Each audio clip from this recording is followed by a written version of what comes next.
What's going on, everyone? It's Voodoo 51292 here, and welcome to Voodoo's Verdict. After a sort of long break from YouTube, I've decided to come back in 2015 and to revive my Voodoo's Verdict video game review series. And this is the first review we're going to be doing in the year of 2015. And the review today is going to be about the newest open world zombie survivor game from Techland, the developers who were behind Dead Island #1. This game is Dying Light. It's our first real major release of the year, and since I have played the last two games in this vein, Dead Island 1 and also Dead Island Riptide, which was not handled by Techland, I decided to play this game as well with the same co-op partner that I played the original two with, which was my good friend Brandon. So we played the entire game, start to finish. I have a lot to say about Dying Light, and we're going to go ahead and get started with the review. I'm going to make the general plot overview of this game short and sweet. So there's a city called Haran that has had a zombie virus outbreak, and you as the main character named Crane are basically a government or organizational agent who is dropped into Haran to basically play the role, to go undercover, play the role of a survivor, but with the real goal in mind of getting some files that contain a partially completed cure. The deal is that the person who wrote the files thinks that what they've come up with is a cure, but in actuality it is a lethal compound that instead of curing people will actually kill people. And so this organization wants you to recover these files and basically destroy them or escape with them so that this lethal compound can't be manufactured as a cure and in fact start killing other people. So Dying Light, gameplay-wise. So it's interesting to note because, as I mentioned, this game is made by Techland, who developed the original Dead Island. And they chose basically to break off from the Dead Island name to make this game, although there is a Dead Island 2 coming out this year, but it's not being made by Techland. And they decided to start a new, I don't know if it's going to be a franchise or whatever, called Dying Light. So really, you would think that they would maybe sort of mix it up, change the formula of the game, add some innovations and things like that to the game. And in reality, what Techland did is more or less, I hate to say it, but more or less copied and pasted the gameplay and the mechanics of Dead Island into this game. Now, don't get me wrong, there's some changes that were made, definitely, some things that were added. It's not exactly the same as Dead Island, but it's very similar, alright? It is possible to have up to four co-op teammates, I believe, in the game, and it's set up very similarly. It's an open world game that has zombies all over the place, and you run around by yourself, which is pretty boring, or with teammates, and you hack and slash through zombies using interesting weapons that you can pick up and find all over the world, and then you can modify them if you find blueprints. You can craft unique sort of weapons with elemental effects and such. You'll run around doing side quests, and of course there's a main campaign story, and there's loot that you'll find along the way, like new crafting items or new unique weapons, things like that. So the gameplay, the core gameplay is pretty similar to Dead Island. You also have safe houses scattered across the map that you can go to, and you can sell items, trade items, things of that nature. So pretty similar. Now the new things that are added, we have a parkour system that's been implemented into the game. And again, the game is first person, so this is a first person parkouring mechanic. You can climb up buildings, you can jump from building to building, you can vault over things, you can get on top of vehicles. If you are being overwhelmed by zombies and you want to escape, you can use this parkouring to get higher up, to get away from the zombies, or use it to jump over things and escape quickly. And the parkouring, it's sort of a central mechanic in the game, because a lot of times you need to use it either because, to finish a mission or a quest, or to escape zombies. Now the parkouring, for the most part, works okay when you are in the open environment just running free, and you're trying to climb buildings, stuff like that. For the most part, it's generally responsive and works pretty well. The problem comes in is that there are areas in this game that require you to parkour. There are several missions that require you to platform and climb, either climb up these really tall radio towers, which is basically identical to Far Cry 3 and 4, where you had to scale the radio towers to hijack the signals. Alright, it's basically the exact same idea, except they're about twice as high. Now, they don't serve the same purpose in this game, but sometimes you have to climb a couple of them to complete story missions or side missions. And there are several parts in the game, especially toward the end of the game, where you need to run and basically doing an extended platforming parkour segment, similar to something you might do in Assassin's Creed, running in a straight line, platforming, jumping on different things, or shimmying across pipes, etc. And unfortunately, in these places, the parkouring is absolutely awful. It is terrible. It sucks. It's not clear half the time, things that your character can grab onto, things that he can't grab onto. It's not fluid at all, alright? And for a lot of these segments, you need it to be fluid in order to do what you need to do. And unfortunately, the parkouring is just not fluid at all. Sometimes he'll jump and have plenty of momentum to get where he needs to go. Other times he'll jump and he's not even close, and it's not clear why. Sometimes when you have to lean off of a pipe or something and try to jump to a different surface, sometimes it works. Sometimes he'll just jump and have noodle arms, and he'll just smack the side of the building and fall down instead of, grabbing the ledge or whatever he's supposed to do. It's like he's got wet noodles for arms and he doesn't use them. He just sort of smacks them against whatever surface he's supposed to be grabbing and falls to his death. It's really bad, and it's extremely frustrating and annoying, and it sucks. And I hate this about games when they put a central mechanic into a game, and it doesn't work. It's crappy.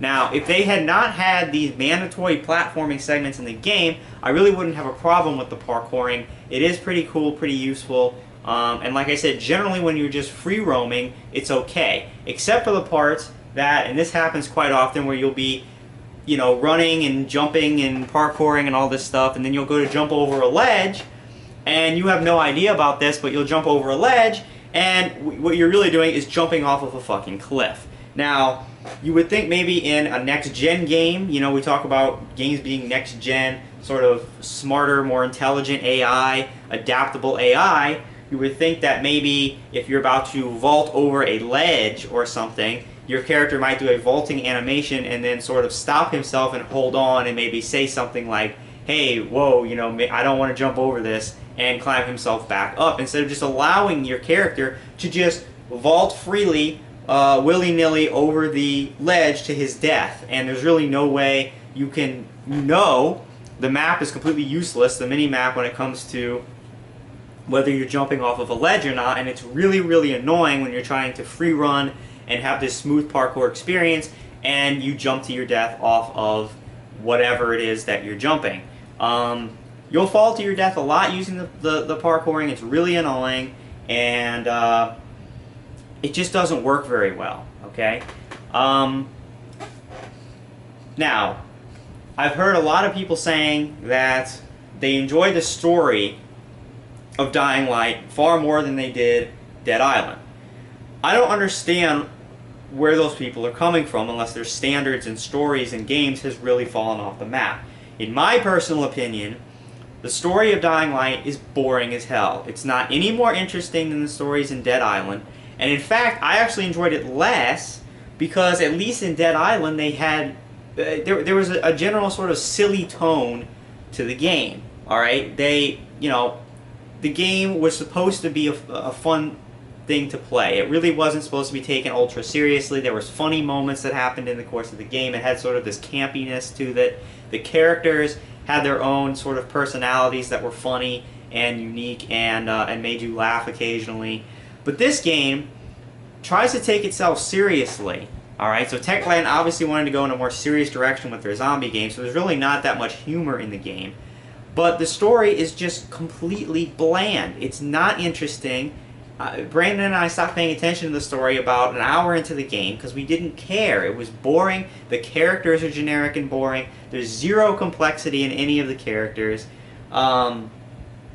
They try to insert some kind of weak moral dilemma for the main character about halfway through the game, about how he feels about, is he really doing the right thing working for this organization, or is it better for him to try to actually help the people more directly? And it's sort of this weak moral dilemma he goes through, and the ending is terrible. It's an unsatisfying ending. They purposely do this stupid cliffhanger ending that wraps up nothing about the game. Not that there's really anything to wrap up because the story is so boring. The characters are uninteresting. The main villain in the game, who, again, it's very uninspired. He runs his own outfit, this militant outfit on the island, or in the country. That is, you know, it basically his organization who's trying to use force to control the island and control the resources. People are dropped from the outside world who are uninfected, or, you know, come in planes and drop supplies, and so they kind of go to muscle their way and get the supplies away from the group that you're supposed to be a part of. And it's just, it's not an interesting story at all. It's not engaging, it's not fun, it's just blah. And the main, like I said, the main villain is, he's just bland as plain rice. There's nothing interesting about him. They try to make him sound cool and all this stuff by having him blab out, you know, these random philosophical, you know, babblings more or less that don't really make any sense. They try to sort of make him like a cheap version of Voss from Far Cry, where he's just he's talking about these philosophical things. It's stupid. They just don't make any sense. They're not interesting, and he's just blah blah blah blah, and he's cliched and not fun. As far as the game in total, it's not that fun. All right, for the first maybe hour, it's entertaining. Okay, it's sort of a new experience. Oh, we're back in the zombie open world genre. We've got these interesting weapons.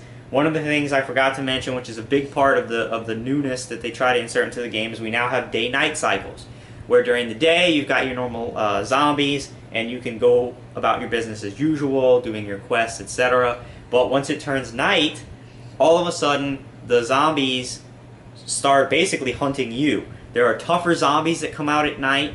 There's a whole new type of zombie that comes out at night who is extremely fast. He's very tough, and he can kill you pretty damn quickly, and actually in some cases can insta-kill you. And so there's really no benefit to being out at night except for the fact that your XP, you have 3 different skill trees in the game: agility, survivor, and I believe it's power. So agility is your parkouring, power is your combat, and survivor is sort of overall experience. And these experience points will you get double or triple experience points if you're doing things at night. But it's incredibly difficult to do, and you're better off just going and resting in a safe house for the evening. And at the safe houses, you're safe, obviously. You can't be affected by the zombies, and you can sleep there and wait until the next morning. Does it really add anything interesting to the game? In some aspects, yes, but in terms of overall to the game, not really. It really, mostly through the game, becomes sort of an annoyance because you're trying to do a side quest, or you're trying to complete this thing, and all of a sudden in the middle of the quest it starts turning nighttime, and you're like, shit, I have to abandon what I'm doing to go find a safe house, or if not, I'm going to get totally destroyed, and it's not going to be too much fun. So it is new, it's sort of interesting, but again, it's not a huge component of the game. The side quests, again, completely boring and generic. They are all fetch quests, exactly like Dead Island. They're not interesting, fleshed out side quests They're not. Brandon and I stopped doing side quests very early on in the game. We did a few of them, and we said this is boring as hell. We're just gonna play the story and beat the story because the side content is not interesting. You really don't get any good rewards for doing the side quest. You find plenty enough weapons and higher level weapons just running around the world doing your main quest, or you can buy them from the vendors. There's really not a purpose to doing the side quest. You don't learn anything about any characters. They're not really that fun, and you don't even get good loot when you're doing it. So is there really a purpose? Not exactly. I'll say this, the combat in the game is, I think it's pretty good. It's very satisfying. When you hit these zombies, it actually feels like you are hitting something. It is brutal. You can slash zombies' heads off, cut them in half, cut their arms off.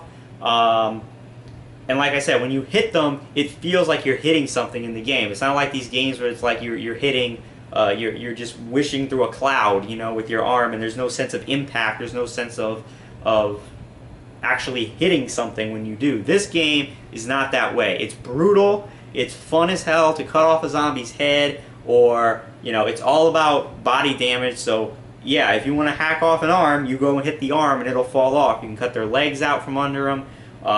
You can throw Molotovs at them and watch them burn and see their charred bodies when you're done. You can throw grenades and body parts will explode all over the place. So the combat is very satisfying, alright? I will give the game that.